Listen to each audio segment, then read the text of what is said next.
welcome to my corner. Welcome to my corner. Let's have a talk now. From Miami to California. Check your girl out. I'm gonna give it to you straight up. That's right. That's right. Keeping it real, no games inside. Let's go. Welcome to my corner, y'all. Everybody, welcome back to the corner. Welcome back. All right, let's get straight into it. Surviving R. Kelly. Surviving R. Kelly is a documentary on Lifetime. 2 parts came on Thursday night, 2 parts came on Friday night, and tonight the last 2 parts will air. Here's a little clip. I do see myself as a victim of R. Kelly. He stole my life from me. It wasn't just me. Being abused like this. I can't stress to you enough how people are still suffering behind things that went on 20 years ago. The pain, the disbelief still, and the darkness of it. Surviving R. Kelly, a 3-night event, premieres tomorrow at 9 on Lifetime. All right, so basically the documentary is about all these women coming forward to talk about R. Kelly being a trash individual. Okay, yeah, here's what's about to happen. I know y'all about to be like, aren't you like saved? Like you shouldn't throw judgment. Like the Bible says, don't judge. Okay, let me say this. A tree is known by the fruit it bears, okay? If I go outside and I see an apple tree and I identify as an apple tree, I'm not judging the apple tree, it just produces apple fruit. If he's trash and he produces trash, I'm just identifying what it is. Don't come up in here with that judgment stuff. First things first. All right, let's go. Second, okay, so the documentary has his wife. It has like the girls who were like 16 and 17 when they met him. Now they're grown, they're adults. They're telling the story about how, they met him when he was a kid and he made them perform fellatio and all these different things at like 12 and 13 years old. 14 and 15 and 16.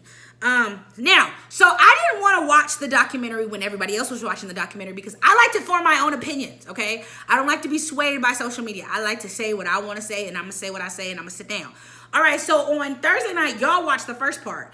And so my timeline was split, okay? I had trash individuals talking about like, well, that's just how R. Kelly always is, and I'm still going to play bump and grind. I'm still going to jam. All right, well, here's what I want you to do. I want you to take your daughter, drop him off at R. Kelly's house, and let him babysit. Okay, next case. So then I had people over here who had been raped and molested, and this was salt on a wound for them. They realized they weren't healed, so they had to take a break. Then I also had parents who were like, well, where are the parents? And I'm like, okay, fair enough. Okay, fair enough. All right, let's first start with the trash human beings. The ones that were on my timeline defending R. Kelly, I just want to know how. Like, I mean, you're trash. Okay, next. Like, I don't know how you can defend a man who, like, R. Kelly started off as a troubled kid. Basically, R. Kelly was crying out for help the whole entire time, but nobody saw it because the beat was too dope, myself included. Like, I actually didn't get on the R. Kelly wave till I was older because, like, first of all, my mom and daddy saved. We won't play no secular music in my house, period, because they was protecting these ear gates and these eye gates and your senses. We could talk about it another time. So I snuck to listen to Trapped in the Closet and watch 106 in Park. I snuck to watch the BET Awards where he performed it. I snuck and watched Happy People and Step in the Name of Love. I watched I Believe I Could Fly because it was on Space Jam. But so I liked R. Kelly because I grew up on his music. You know what I'm saying? Like, I jammed to his music because that's what but still, trash, nevertheless. So he was a troubled kid. He was molested when he was a child. He can't read. Child, that's a double whammy. You molested, you can't read. Whoo, the struggle. Anyways, he can't read. So he grows up to be this adult who's just trash. And so the psychiatrist in the documentary said that when most people are raped and they feel powerless, they grow up to make sure that they're powerful. They never want to be in a predicament again where someone can take power over them or charge over them. Now, the thing that what we saw in the documentary was that his brother was also molested. And his little brother told R. Kelly, like, I was molested. And R. Kelly said, nah, son, that ain't what it is. What? So because he was molested and he said he took it to his brother, and his brother didn't believe him, he didn't want to take it to his mom. He didn't tell his mom. They just dealt with it. And this is why you have to go to therapy. This is why you got to be careful around who you have your children with. Let me tell you something, Jack. My mother, Lord, I thank God for my mother and my dad, my mom and my father, because my parents would not allow me to do certain things. And at first, I thought they was just being difficult, like, God, y'all so extra, but they was protecting me, okay? My mom one day I hope my mom tells her testimony, but my mom grew up really fast. Not like fast like she was promiscuous. My mom was not no hoe. Now, that's not what we was going to talk about. But I'm saying, like, my mom was taking care of her brother at the age of 12. And so, like, the lifestyle, she had to be an adult. So she saw certain things that happened to little girls. So she vowed it wasn't going to happen to her little daughter. So, like, I couldn't sit on men's laps. I couldn't stay. If you had sons, I couldn't stay at your house, period. My mom was not having it. And because she knew that all men don't have the same intentions. And she knew that men are, you wasn't going to touch on her little girl. And I respect that. And honestly, when I have kids, I'm going to be the same way, period. You ain't touching my son. You ain't touching my daughter. Because also, when I saw people that were defending him, there were so many women on my timeline who were raped by their uncles and their aunts and at the age of 6 and 7 and 8. And they try to tell their people, but like trash individuals y'all just condone bad behavior and you move on. It's very sick. So he was raping 12 and 13-year-old girls, 14-year-old girls, which really to me was kind of weird because I'm like, at 12, I really didn't even have no chest. I'm gonna be honest. At 12, I had little mosquito bites. I was in a training bra. I had a period for all of an hour. Like, I didn't know. I don't know. I'm a kid. At 12-year-olds are supposed to be riding bikes. At 16, I still barely had boobs, you know what I'm saying?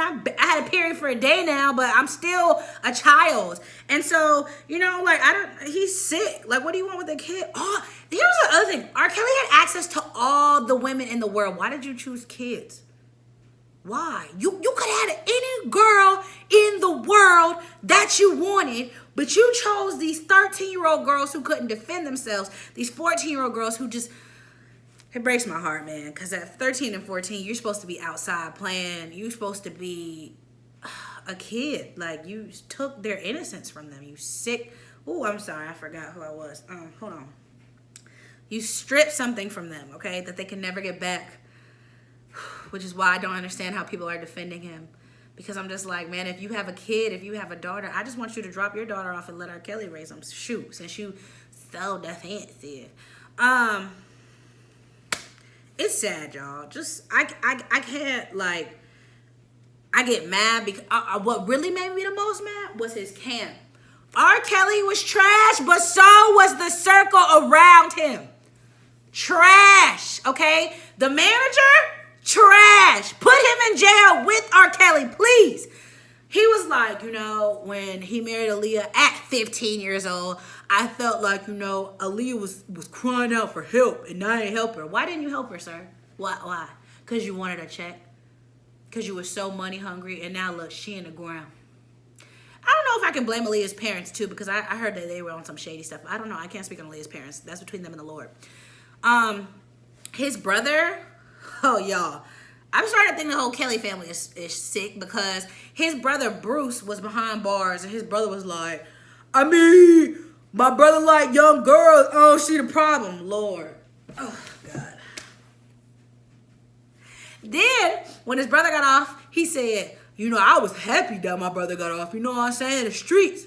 Lord, keep him under the jail, please. Whatever he's in prison for, let him stay there because mentally he's not good for the community or the life at all. So then he also says, like, R. Kelly was paying somebody off $100K, and he was like, I ain't understand why they ain't take the money. You know what I'm saying? He's gonna be rich. $100K does not mean you're rich, you fool. And that was the other thing. R. Kelly had yes men around him. He had people around him to help him be sick. Lock them all up and throw away the key.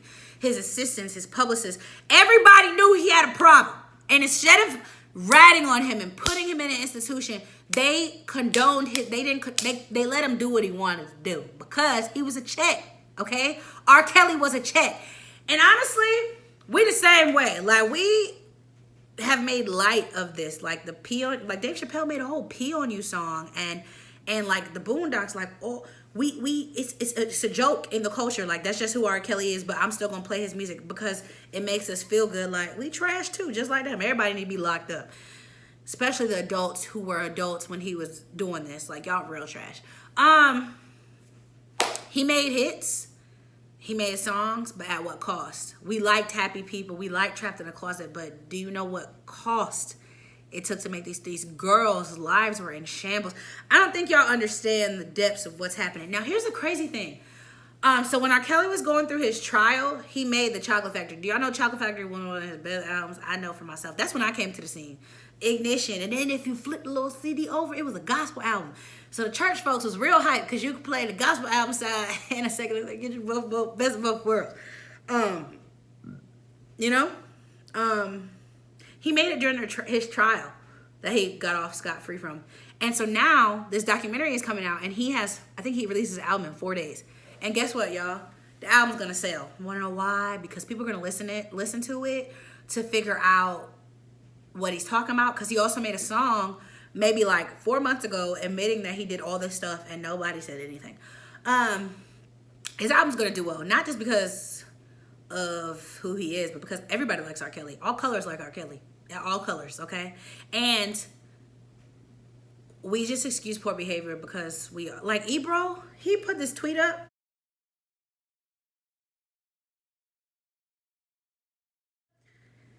He said, can you separate the artist from the art? No, they're the same, fool. I can't separate Picasso's paintings from Picasso because Picasso painted them. It's trash. It's trash no matter which way you throw it. He's trash. He's just trash. It's trash. It's trash. Now, I'm going to say this because now the parents who were like, where was the parents at? I mean, I'm just saying, like, sometimes when I was 16 and I would go places, like, I wasn't always where I said I was. So you can't really blame the parents here. Unless they sold their daughter into slavery, like that little 14-year-old girl who was on the tape and his parents said nothing, child, the devil, okay? Now what I'm gonna say is this. I think I'm gonna play devil's advocate here. First, I'm gonna say this. To the woke people who low-key sleep and ignorant, y'all was like, this is just the white man tearing down a legacy. No, ma'am. No, that's not. You can't say this is the white man tearing down a black man in this case because this black man has been trash before they started doing this. He's been trash. Now, Bill Cosby situation, we didn't know none of it. It came out 60 years later. So we were like, wait, what happened? His legacy was ruined. Now, do I believe the women? I believe anybody who's telling the truth at all times, okay, period. It's not, he's been trash. Okay, now this is what I'm going to say and I'm going to get out the way. I think, personally, if R. Kelly was raping little white girls or little Hispanic girls or like any other girls that were black, I think he'd be in jail by now. But, I mean, don't shoot the messenger. I'm just saying. I feel like if R. Kelly was raping little Susan, little Brittany, maybe not Brittany, a little Susan, a little Sarah, a little Becky, he would have been in jail. But because he was raping Dominique and because he was raping a Taquase or something, it didn't matter. I'm going to go on the edge and say this. We failed the black girls. We failed black women. We failed them. Y'all failed them. I'm a black woman. Y'all failed us. We don't protect black girls, period. We don't value black girls. We don't value black women. Black women are the most undervalued human beings on this planet. You want to argue with me? Sure, let's argue. But the reality is, we failed all those black girls. We fail black girls every day. I think, that's what I'm going to say. I feel if he would have raped a little Susan, a little Sarah, he would have been behind bars by now. Y'all would have been in an uproar where y'all wouldn't have played his music. But because it's black women and black girls, y'all don't value us. Y'all don't appreciate us. Y'all never loved us. Next case. All right, we'll be back in the corner next week to talk about it. Y'all want to argue? Let's argue in the comments. Have a good day.